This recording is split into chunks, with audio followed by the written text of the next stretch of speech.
Hi everyone, welcome to my channel. So today I'm going to be organizing my cards for a bit. So I did take in some cards to one of my local card shops for trade-in, but they were taking a little too long for my liking to leave some cards there. And I talked to one of my buddies and he might want some of my cards. So we're going to see some Pokemon, some Magic, and One Piece in this video. These are 4 of the top-loaded Pokemon cards that I was going to see how much value I could get for. Instead, they're just going to go back into my case over here for my Pokemon top-loaded cards. Let's see, I believe Pokemon's down here. Yep. Alright, so now that that's taken care of, the first thing I want to do is remove some of the Magic cards that I have sleeved. That way I can load up my One Piece cards into those sleeves for playing, and then I'll have a lot extra sleeves too. The Magic cards are mainly the ones that my buddy's interested in. I got into Magic because of some of my clients that I personal trained, and then my buddy got into it as well, and he stuck with it, and I didn't really care for it that much, so I did not. I just played casually with him and some of his friends. So we got all the token cards, the additional, like the token version of your leader or whatever. So yeah, anyways, I'm gonna see how hard this is to take all these cards out. Probably not too bad with the Dragon Shield sleeves. So if you haven't watched my Pokemon Soul Silver video with the updates on the channel, I'll say a few things about some things going on with the channel. So it is mainly going to be about the One Piece cards, but I have a channel that I run some fitness content through, and that one's more of a business type thing because I've worked in the field and made money off of fitness for a while, so it's kind of a way for me to share my professional knowledge.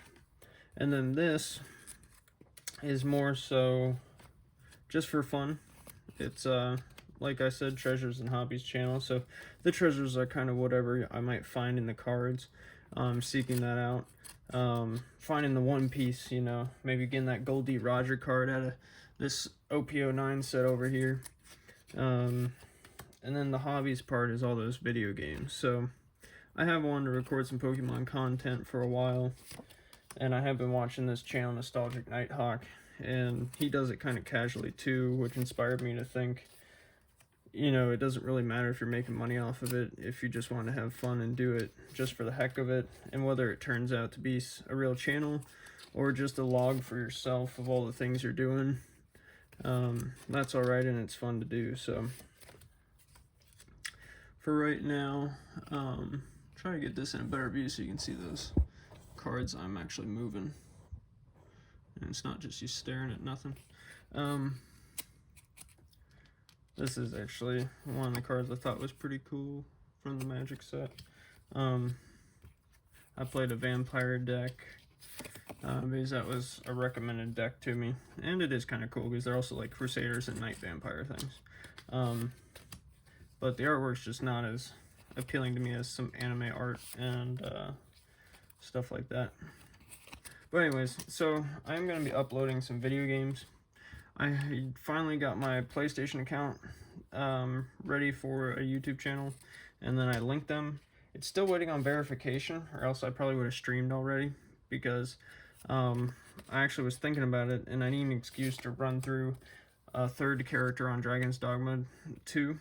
I'm still working on my second character. They're only probably like level 15. My first character's level 70 something. But you can have a party of several people's secondary pawn characters, and so I always wanted to make a team of all my own pawn characters. That way I was running through with characters I liked. And I had some neat ideas for them as well. I was thinking about seeing if I couldn't give them like green or blue skin and making them some type of other race, like goblins, or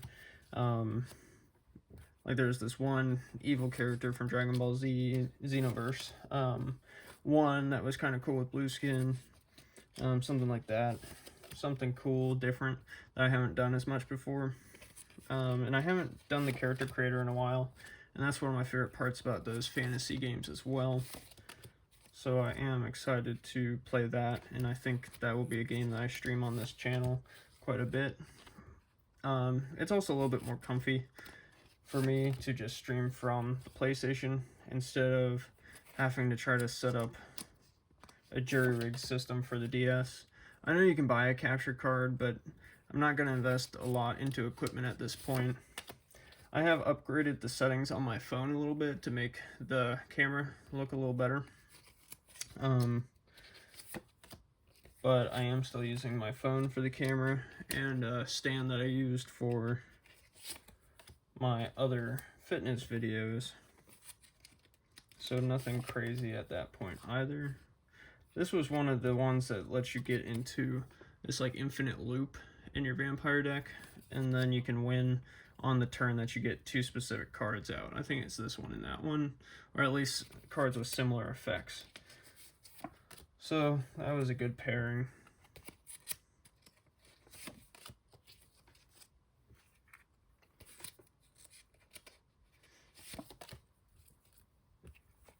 I'm not sure if my buddy will even really use these cards, but he likes Magic a lot. He's probably got thousands of cards by now. If he doesn't want them, I guess I'll try to find somewhere else to sell them.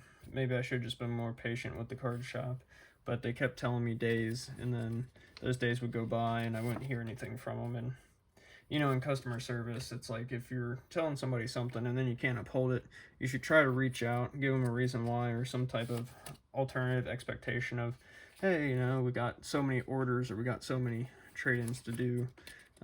It's actually going to take longer than estimated. Here you are, you know.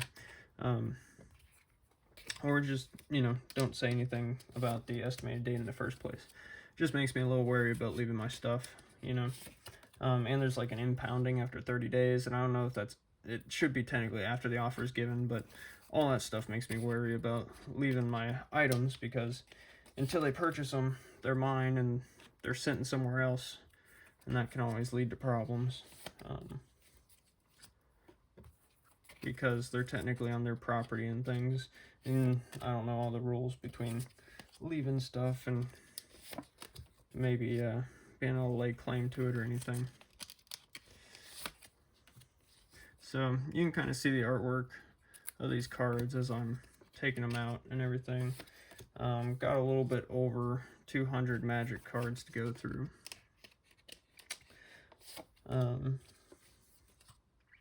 I don't know if I want to film this whole organization process or if I'll just cut in and out.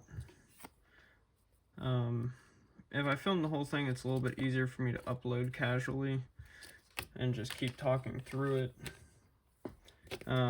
If I make cuts, I'll have to send it to my computer and do some editing, which isn't really too big of a pain, but you know, I don't know who's gonna watch maybe an hour of organization, so I don't know that I'll want to edit a video organization. So I may just say, if you're still here, thank you for watching. I should have mentioned this at the beginning of the video. I don't believe I did, but I'm going to continue to open 2 packs of OP09 every week on YouTube. And then I'm also going to, the plan is at least, to open one of those PRB 1 packs in February, because my birthday's in February. And that's my favorite set so far, because I've looked at all the sets, and that's the one that I think has the most cool cards in it, and the ones that I want to open and collect the most.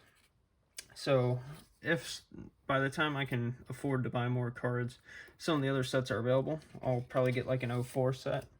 And I'm definitely getting the 10 set when that comes out.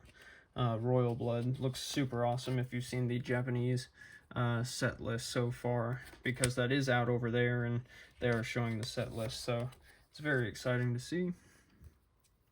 There's a leader in 04 that I'm interested in making a deck around. It's a red and blue card, and if you give them 2 Dawn cards, then your characters that you summon on that turn get Rush. So it was kind of interesting because you have to be careful about the expense of your character cards, and maybe about getting an event card that gives you more Dawn cards into your rested pile or something like that, to try to maximize how many you can get out at once. But anyways, that's pretty much the lineup of everything I have. A couple video games, some pack openings scheduled, everything like that. Those pack openings, the 2 a week, will usually happen on Saturdays. I have an idea for another type of scheduled content throughout the week. I'm just not sure when I want to implement it, so we will see. But I won't let this video drag on too long, because it's mostly just me moving cards around. I guess I wanted to show off Pokemon cards too, and the ones that I have, but to be honest, the ones I'm organizing are not going to be too interesting. And if you are super interested in Pokemon cards as well, just drop a comment down below, and I will post my actual cool Pokemon cards in that collection that I've top loaded, because I do have a lot of bulk cards, and then there are some that could grade and become more valuable, but they're still not like chase cards by any means. So thank you very much for watching. I hope you continue to keep up with the content, and maybe we can get some comments going. That way we can have some discussion around the cards and things that we all enjoy. That's pretty neat artwork to send you off with. Have a good one.